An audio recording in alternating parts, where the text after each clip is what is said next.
جنوبی افغانستان میں نیٹو اور افغان فوج کے خلاف لڑنے والے طالبان کا مقابلہ کرنے کے لیے کئی ہزار امریکی فوجی بھیجے جا چکے ہیں۔ امریکی فوجی قیادت کے مطابق جلد ہی اس علاقے میں 98,000 کے لگ بھگ امریکی فوجی موجود ہوں گے۔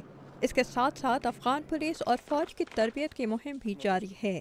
کانگریس کے سامنے ایک حالیہ بیان کے دوران افغانستان میں امریکی فوج کے سربراہ جنرل ڈیوڈ پیٹریس نے کہا تھا کہ افغان فوج اور پولیس اپنے ملک کے دفاع کی راہ میں بہت سی قربانیاں دے رہے ہیں۔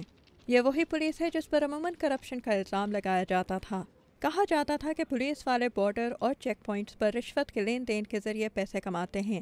نیٹو نے یہ روایت ختم کرنے کے لیے اس سال افغان پولیس کی تنخواہ بڑھا دی۔ اس کے علاوہ بیشتر پولیس والوں کو تنخواہ بینک ٹرانسفرز کے ذریعے براہ راست دی جا رہی ہے۔ لیکن ریڈیو کے صحافی مسعود فریوار کہتے ہیں لوگوں کے دلوں میں جو خدشات ہیں انہیں دور کرنا اتنا آسان نہیں۔ میرے خیال میں صورتحال کچھ بہتر ہوئی ہے، لیکن پولیس میں کوئی زیادہ تبدیلی نہیں آئی۔ لوگوں کو افغان پولیس کی نسبت افغان فوج پر زیادہ اعتبار ہے۔ پولیس کو ابھی بھی نااہل اور کرپٹ ہی سمجھا جاتا ہے۔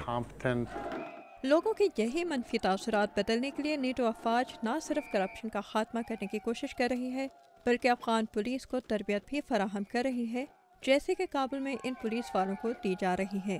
افغانستان میں اٹالین فوج کے بریگیڈیئر جنرل کارمیلو بورگیو یہ لوگ اس کام کو بخوبی سر انجام دے سکیں گے کیونکہ یہ پولیس والے ہیں اور یہ پولیس والوں کی طرح سوچتے ہیں۔ انہیں افغان عوام کے ساتھ کام کرنا ہوگا، لیکن انہیں ایک طرح کی فوجی تربیت بھی دی گئی ہے۔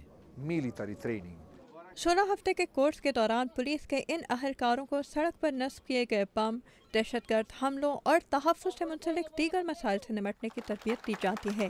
ان میں سے بیشتر اہلکاروں کی افغانستان کے جنوبی علاقوں میں صف آرائی کی جائے گی جہاں انہیں ان معلومات کی ضرورت پیش آ سکتی ہے۔ افغانستان کے جنوب میں واقع شہر قندھار میں پولیس والوں کو روزانہ کئی خطروں کا سامنا ہے۔ کینیڈین فوج کے major general Mike Ward police programme کے سربراہ ہیں۔ ٹریننگ سینٹر کے باہر یہ پولیس والا انہیں بتا رہا ہے کہ اسے اپنے بچوں کی فکر رہتی ہے۔ قندھار میں قتل و غارت کے متاثرین میں پولیس والے بھی شامل ہیں کیونکہ وہ نیٹو کے ساتھ مل کر کام کر رہے ہیں۔ پولیس والے روزانہ اس جنگ میں شامل ہوتے ہیں اور لڑائی میں بیشتر اوقات مارے جاتے ہیں یا زخمی ہوتے ہیں۔ ان کے گھر والوں کو بھی جان کا خطرہ رہتا ہے۔ کابل میں تربیت حاصل کرنے والے پولیس کے یہ اہلکار دکھا رہے ہیں کہ وہ مشتبہ افراد کو کس طرح حراست میں لیں گے، لیکن وہ جانتے ہیں کہ حقیقت میں ان کا کام اتنا آسان نہیں ہوگا۔ جینیفر گراس کے ساتھ آمنہ خان، اردو VOA۔